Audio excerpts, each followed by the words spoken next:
Hello everyone, good evening. आज ये खाली पेज देख के आप ऐसे कहेंगे ये क्या है।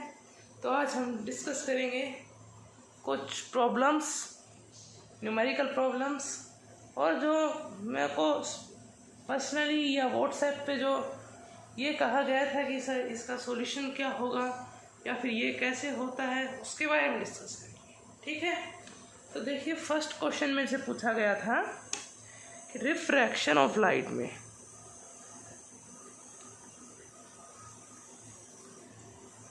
रिफ्रैक्शन ऑफ लाइट का फिनोमेनन जब होता है तो ये जो लाइट रे है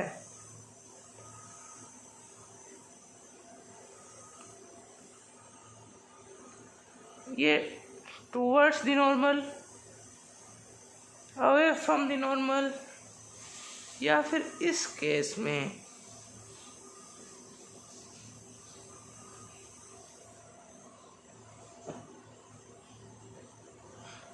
बैंड क्यों नहीं होती। ये दो क्वेश्चन पूछे गए थे मेरे से, तो इनका आंसर मैं देने वाला हूँ आपको। आपके भी मन में क्यूरियोसिटी होगी कि ये टुवर्ड्स द नॉर्मल बैंड क्यों हुई, वो away from the normal band क्यों हुई, और ये नॉर्मल इंसिडेंस पे लाइट रे सीधी आई तो सीधी ही क्यों हुई। ठीक है, अब देखिए इन क्वेश्चंस का डिस्कशन करेंगे पहले हम, और फिर हम कुछ न्यूमेरिकल्स डिस्कस करेंगे। तो हम दो पार्ट में न्यूमेरिकल करेंगे। फर्स्ट पार्ट में सिंपल बेसिक न्यूमेरिकल्स और सेकंड पार्ट में थोड़े हायर लेवल एंट्रेंस के न्यूमेरिकल्स करेंगे। ठीक है, अब देखिए इनको देखते हैं अब हम इनका सॉल्यूशन क्या हुआ। तो देखिए ये कोई हमने ग्लास स्लैब मान लिया या फिर एनी डेंसर मीडियम, कोई भी रेयरर से डेंसर जाती है तो वो टुवर्ड्स द नॉर्मल बैंड होती है। क्यों? क्योंकि आपको पता है रेयरर मीडियम है, यहाँ स्पीड क्या होती है,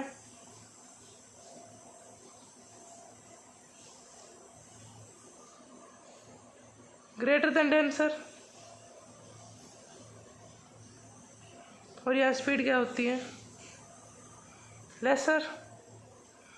तो देखिए यहाँ पे कोई हमने एक प्रैक्टिकल एग्जांपल समझिएगा इसको। कोई भी एक बॉल थ्रो की हमने, वो 20 मीटर पर सेकंड वेलोसिटी से जा रही है, और इस मीडियम में आती क्या वेलोसिटी कम होगी ना, तो 10 मीटर पर सेकंड की वेलोसिटी होगी तो सीधा डाउन, सीधा फॉल हो जाएगी। 10 मीटर पर सेकंड से तो नीचे की तरफ आएगी ना। हमने कोई बॉल फेंकी 20 मीटर पर सेकंड, उसको हमने नीचे की साइड फोर्स लगा दिया। नीचे की साइड मीन्स उसकी वेलोसिटी, हमने आगे कोई भी ऑब्स्टैकल रख दिया, उसकी वेलोसिटी कम हो गई। 10 मीटर पर सेकंड तो नीचे आएगी, ऑब्वियस सी बात है नीचे आएगी। अब देखिए यहाँ स्पीड कम है, स्पीड ज़्यादा हो जाएगी, यहाँ पे रेयर है, यहाँ स्पीड क्या होगी, ज़्यादा होगी as compare to this medium. अब देखिए ये कोई भी 10 मीटर पर सेकंड से जा रही है, इसको वेलोसिटी देंगे ज़्यादा तो कैसे जाएगी, ऐसे ऐसे जाएगी ना, मीन्स एकदम से एक्सेलरेट होगी।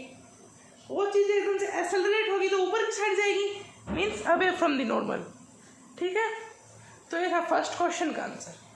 ठीक है, क्योंकि डेंसर मीडियम में क्या होती है, स्पीड कम होती है, और रेयर मीडियम में स्पीड ज़्यादा होती है। तो रेयर से डेंसर में जाएगी, जब स्पीड में एकदम से कम होगी तो वो नीचे की साइड डाउनफॉल होगा उसका, तो उस डाउनफॉल की वजह से light bends towards the normal, और जब लाइट एकदम से एक्सेलरेट होगी तो वो अवे फ्रॉम द नॉर्मल चली जाएगी। ठीक है, अब सेकंड क्वेश्चन, नॉर्मल इंसिडेंस पे लाइट रे बैंड क्यों नहीं होती, ये था second question.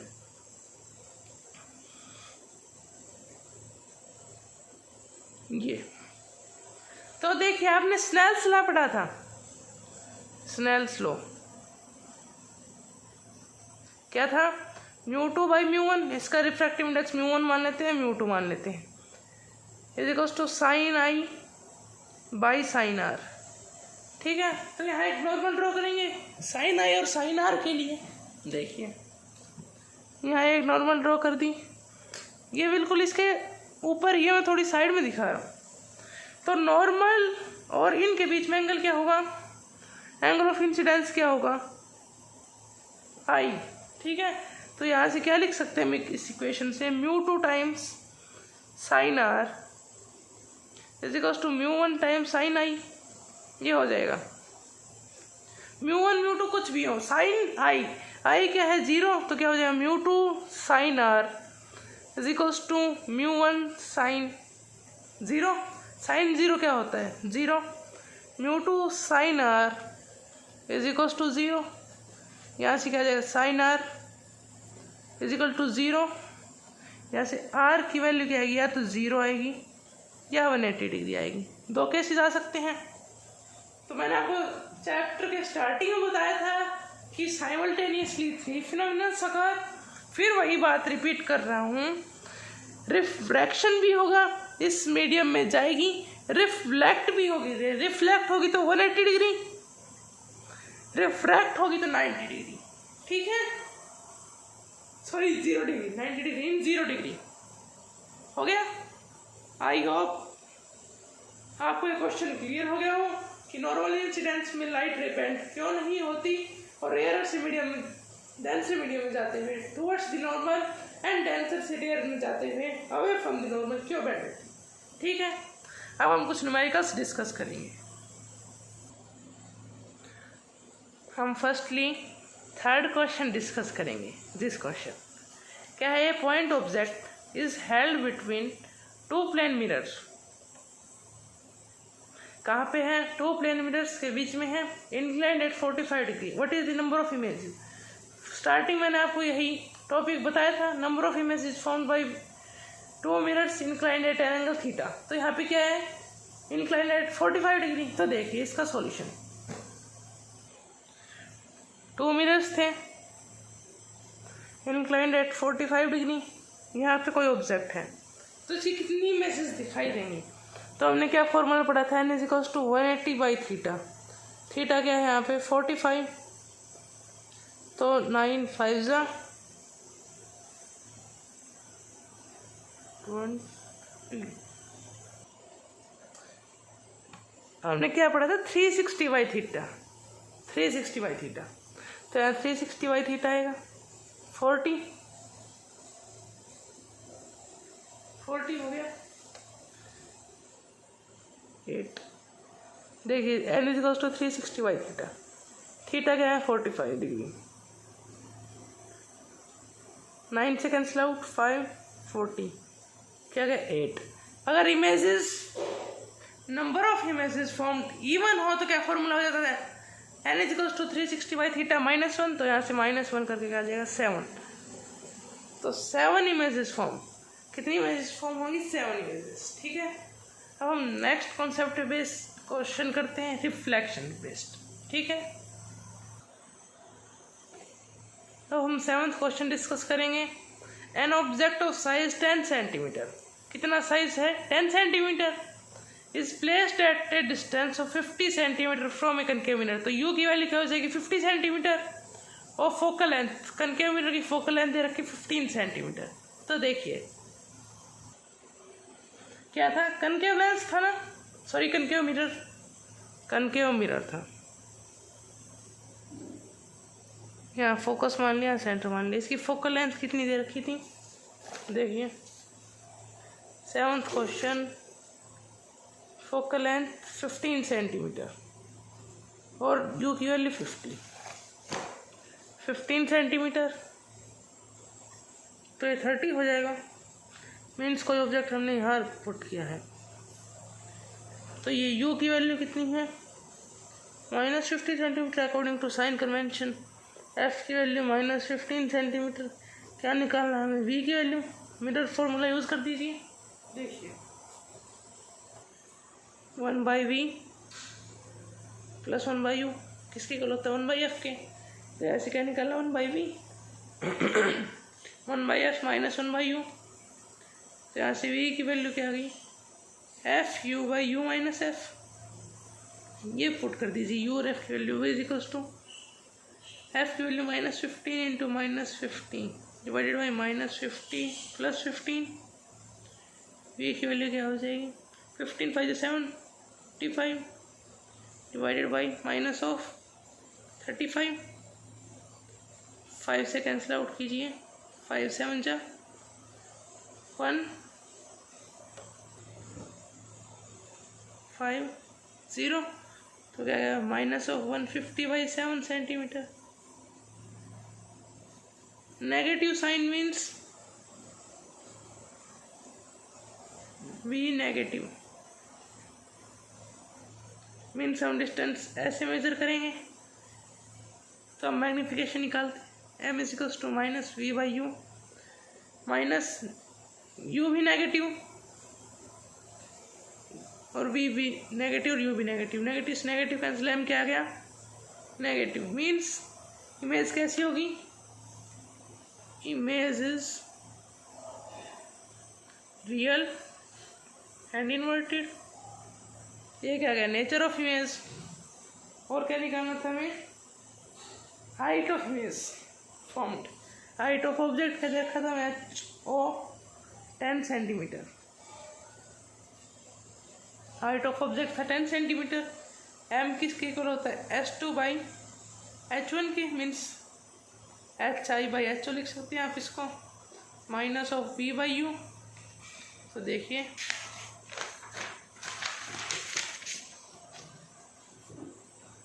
HI/HO = -V/U।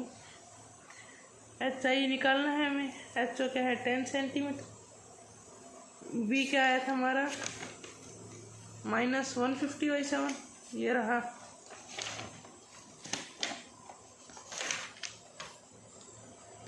-150/7 into U क्या गिवन था हमें, U गिवन था 50 सेंटीमीटर,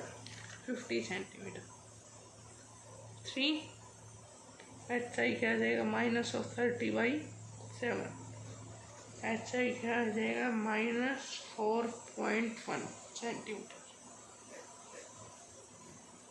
ठीक है, सॉरी 4.2 आएगा, 4.2 सेंटीमीटर। ये आ जाएगी हाइट ऑफ इमेज। V की वैल्यू हम पहले निकाल चुके हैं, -150/7, क्या लिख सकते हैं इसको डेसिमल्स की फॉर्म में, 1.4 सेंटीमीटर। ये क्या है V, HI और नेचर रियल एंड इन्वर्टेड। अब देखिए हम नेक्स्ट क्वेश्चन डिस्कस करेंगे। नेक्स्ट क्वेश्चन करेंगे हम लॉ ऑफ रिफ्रैक्शन के बारे में, क्योंकि रिफ्रैक्शन के टॉपिक में तो बस यही था। अब रिफ्रैक्शन पे आते हैं। देखिए क्वेश्चन किस पे बेस्ड है। A mark is made on the bottom of a beaker and microscope is focus on it. कोई भी हम बीकर कंसीडर कर लेते हैं। देखिए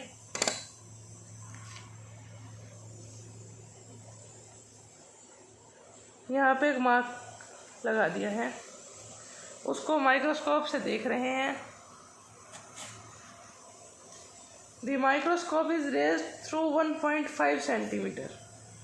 1.5 सेंटीमीटर उसको रेज कर दिया माइक्रोस्कोप को। To what height water must be poured into beaker to bring the mark again into focus. Mark को दोबारा फोकस पे लाने के लिए कितनी हाइट नेसेसरी है, और वाटर का रिफ्रैक्टिव इंडेक्स दे रखा है 4/3। ठीक है, देखिए इसको क्या कर दिया, 1.5 मीटर रेज कर दिया, 1.5 सेंटीमीटर। तो एक इसकी वैल्यू हो जाएगी। हम ये it is based on the apparent and real shift, apparent and real depth, it is related on that topic.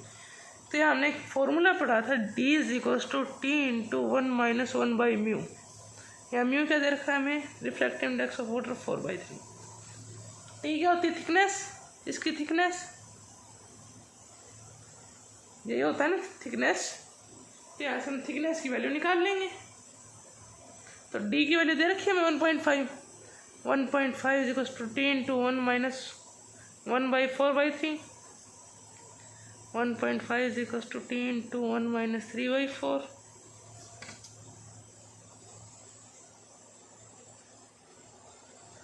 3/4।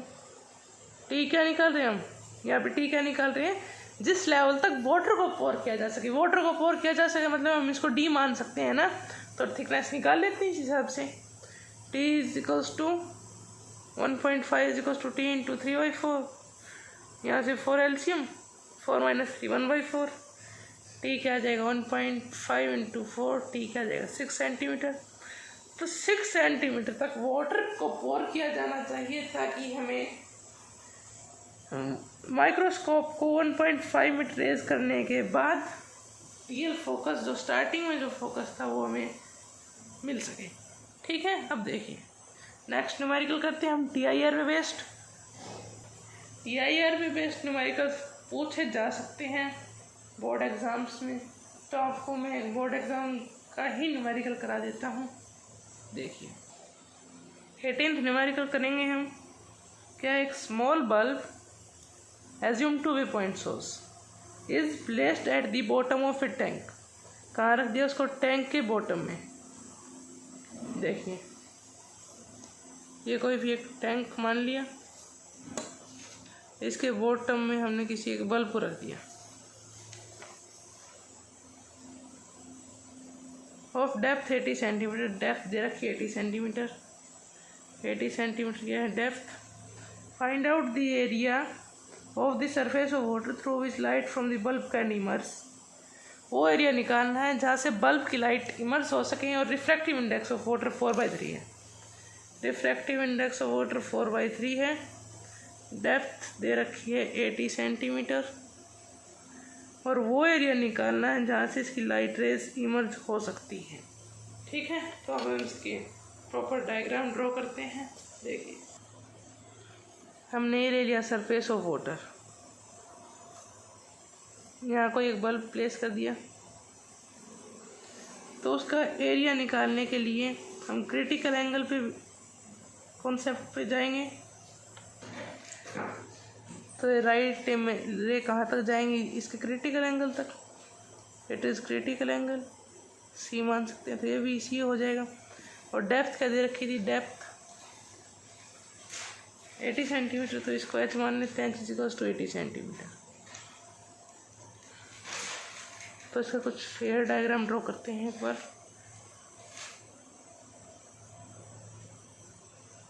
ये एच है, ये क्रिटिकल एंगल, तो ये भी क्रिटिकल एंगल सी। एच की वैल्यू 80 सेंटीमीटर। रिफ्रैक्टिव इंडेक्स था 4/3। तो हमने एक फॉर्मूला पढ़ा था, म्यू = 1/sin(c). तो इसको यूज़ करते हुए हम म्यू की वैल्यू दे रखी है 1/sin(c) हो जाएगा। 4/3 = 1/sin(c). तो यहाँ से sin(c) की वैल्यू क्या आ जाएगी? 3/4। और ये क्या है? रेडियस। और यहाँ से हम tan(c) की वैल्यू निकालना चाहें तो tan(c) क्या हो जाएगा? r ये थोड़ी है, r तो ये है, हम इसको r मानते थे। tan(c) क्या हो जाएगा? Base by perpendicular by base. इसके रेस्पेक्ट में तो यही परपेंडिकुलर होगा ना। तो r एंगल सी के रेस्पेक्ट में कौन होगा परपेंडिकुलर? r और बेस h। तो tan(c) की वैल्यू क्या आ जाएगी? r/h। तो r की वैल्यू क्या आ जाएगी यहाँ से? h times tan(c). हम इसका एरिया निकालना चाहेंगे तो क्या हो जाएगा? πr² लिख सकते हैं।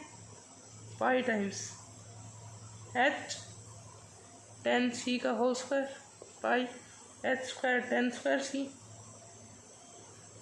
हो जाएगा ये।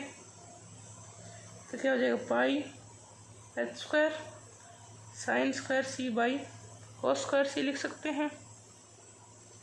तो क्या हो जाएगी? पाई h² sin²c / 1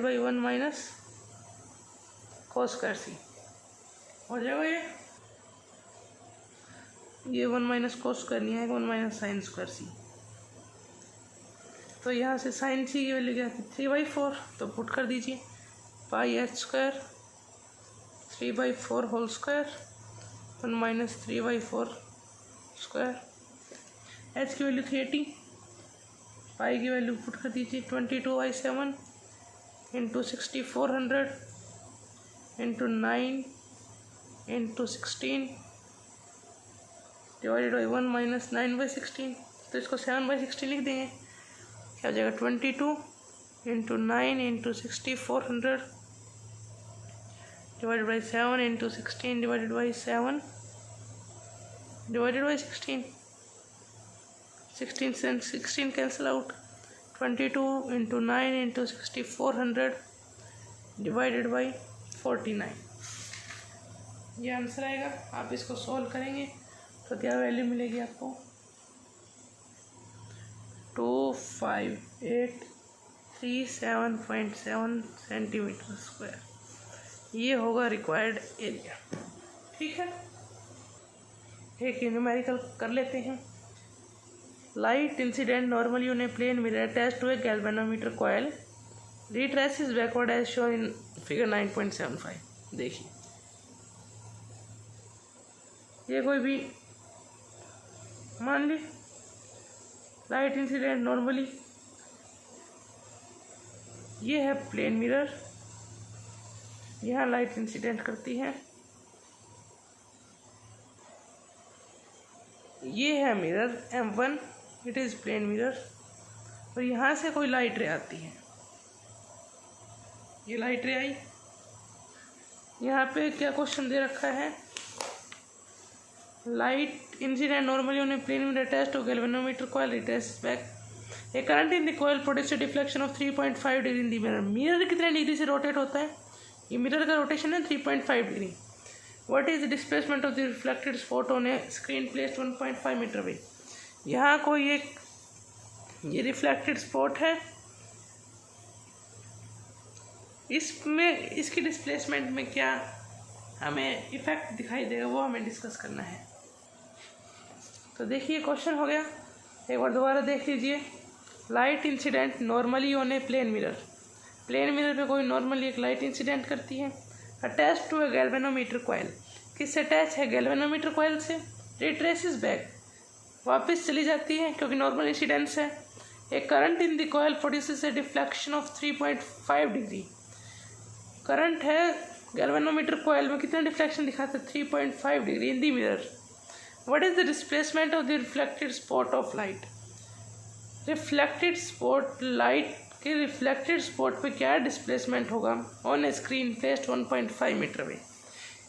ये कोई स्क्रीन प्लेस कर दिया हमने 1.5 मीटर अवे, डी की वैल्यू क्या है 1.5। तो देखिए हमने कोई मिरर पुट कर दिया, ये 1.5 मीटर अवे, एक और मिरर, यहाँ से लाइट इंसिडेंस हुई थी, ये मिरर ए बी नाम रख दीजिए इसे, इसकी डिस्टेंस x, इसको कितने डिग्री पे रोटेट कर दिया हमने, इस मिरर को 1.5 डिग्री पे, 1.5 डिग्री पे। तो जो इमेज है वो कितने डिग्री पे रोटेट होगी, अगर हमने मिरर को, if mirror is rotated by theta, then image कितने पे रोटेट होती है, image will be rotated by 2 theta. तो इमेज कितने डिग्री से रोटेट हो जाएगी 3 डिग्री से, इमेज इज रोटेटेड, इसको हम कह सकते हैं इमेज रोटेट कितने से हो गई 2 थीटा, पहले यहाँ थी फिर यहाँ चली गई 2 थीटा डिग्री पर रोटेट हो गई। तो इसको हम मान लेते हैं O, तो एंगल AOB कितना हो जाएगा 3 डिग्री, किसके इक्वल है 2 थीटा के। हमें क्या निकालना है, डिस्प्लेसमेंट निकालना है AB, कितना डिस्प्लेसमेंट हुआ, फर्स्टली यहाँ पे था फिर यहाँ पहुँच गया, तो कितना डिस्प्लेसमेंट हुआ x निकालना है। x कैसे निकलेगा, यहाँ पे tan 2 थीटा लगा दीजिए, tan 2 थीटा क्या हो जाएगा x डिवाइडेड बाई 1.5, तो यहाँ से क्या आ जाएगा tan 2 थीटा, 2 थीटा की value 7, tan 7 is equals to x into 1.5, x की वैल्यू क्या जाएगी 1.5 टाइम्स tan 7 डिग्री। आपको दिया मिलेगा tan 7 की वैल्यू कितनी होती है 0.1228, तो यहाँ से x की वैल्यू क्या आ जाएगी 0.18 मीटर, या फिर एक्स को लिख सकते हैं 180 सेंटीमीटर।